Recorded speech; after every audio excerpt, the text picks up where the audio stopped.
one thing that also happened when you were gone was G Herbo did an interview with Academics, and during this interview, G Herbo kind of got on Academics about the nicknames that he used to give people when he was covering the war in Chirac. Damn, and, I ain't see that. He did?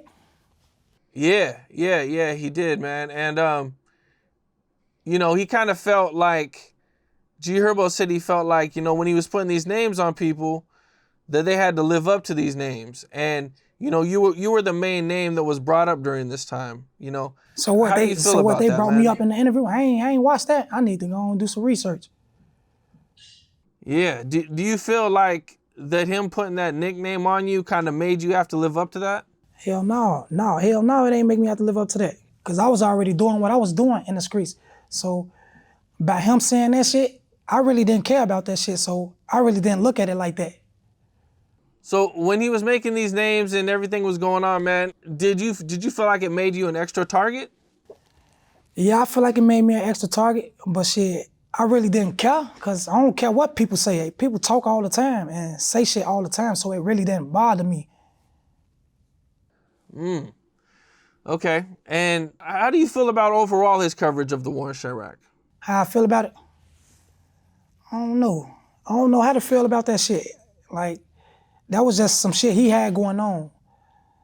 I really wasn't like paying attention to that shit back then when he was doing all that shit. I see little shit, clips of shit on Twitter and on Instagram, and I really wasn't paying no man.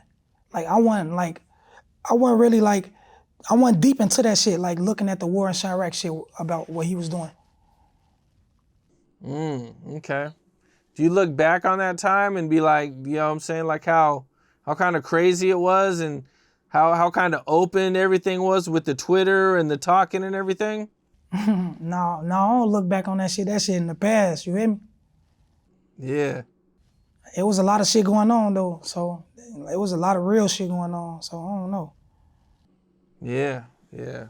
So I think right before you got locked up, Little J had came out. Yeah. And he had mentioned you in his song, and you kind of had some things to say about it.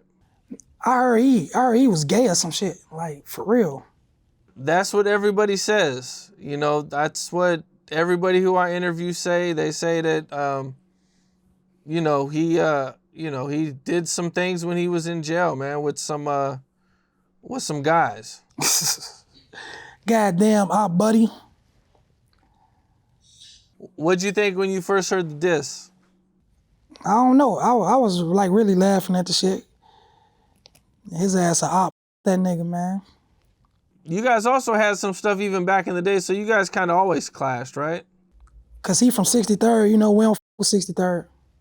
Yeah, for sure. We not from 63rd. What folks say?